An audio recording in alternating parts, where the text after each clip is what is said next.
So నిలకడగా ఉండడమే కావాలి. 50 ఏళ్ల పాటు ఒక సంస్థని ఇలా నడిపించడానికి ఒక 3-4 సూత్రాలు ఏమన్నా చెప్పండి సార్. ఏముందమ్మా, అందరూ మహానుభావులు యాక్ట్ చేశారు మన బ్యానర్లో. నేను వెళ్ళి సినిమా చేయమని అడిగితే వెంటనే చేసేసారు, ఇంక్లూడింగ్ పవన్ కళ్యాణ్ గారు కూడా. నేను బాలు కోసం వెళ్ళి ఇట్లా ముందు ఇంద్ర సినిమా చూశారు ఆయన. ఏమండి ఈ స్టేజ్లో మీరు అన్నయ్యతో ఇంద్ర తీశారు, మనసు అనేది ఎంత పులకించిందో అన్నయ్యకి నాకు కూడా, నేను మీతో వెంటనే సినిమా చేస్తాను, అట్లా బాలు చేసాము.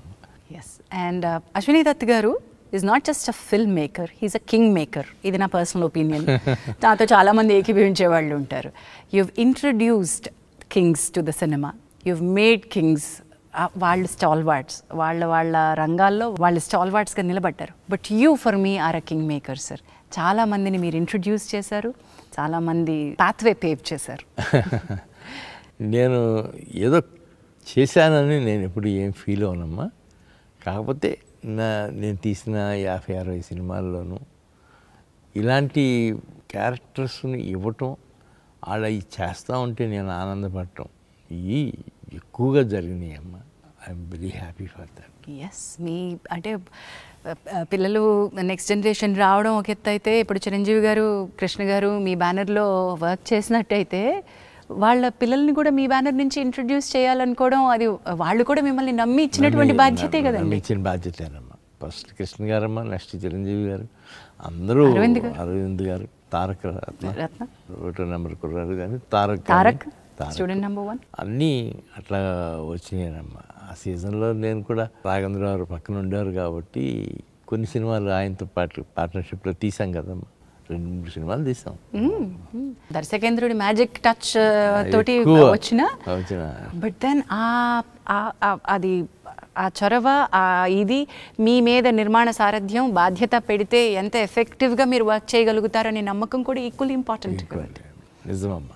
మీరు నాకు సూత్రాలు చెప్పలేదు అటువే. సో 50 ఏళ్ళ ఈ గ్లోరియస్ ఇయర్స్లో ఒక నిర్మాణ సంస్థకి ఫస్ట్ మీరు చెప్పింది యాక్టర్స్. అవునమ్మా. నెక్స్ట్ ఇంకేం కావాలి? నెక్స్ట్ మన గుడ్డి ధైర్యమేనమ్మా. గుడ్డి ధైర్యం, అయ్యో బాబోయ్, దాన్ని గుడ్డిగా నమ్మడం కష్టం సార్. అలా కుదిరిందమ్మా అంతే. కథని నమ్మడము లేదా దర్శకుడిని వినడము, దానిలో మన జడ్జ్మెంట్, ఇక్కడ గుడ్డిగా ఉండడం కంటే, ఇప్పుడు మీరు చెప్పారు 2-3 నెలలు కూర్చున్నారు, 27 మంది రచయితలు కూర్చున్నారు, it is not just blind అనుకుంటున్నాను సార్. లేదమ్మా, ఆ సినిమా వరకు అది నిజంగానే మీరు అన్నట్టు బ్లైండ్ కాదు. అది అట్లాగే 27 మంది రైటర్స్ అవసరం అనుకున్నప్పుడల్లా పిలిచామమ్మా. దానికి మాత్రం నేను ఎప్పుడు హ్యాట్స్ ఆఫ్ టు చిరంజీవి గారు, హ్యాట్స్ ఆఫ్ టు రాఘవేంద్ర గారు. వాళ్ళిద్దరూ దాదాపు 3 months నా అపార్ట్మెంట్, మద్రాస్ అపార్ట్మెంట్లో వీళ్ళందరినీ కలిసి కూర్చొని వండుతుంటే, అది కదా సినిమా అంటే గొప్పతనం అది అనిపించిందమ్మా.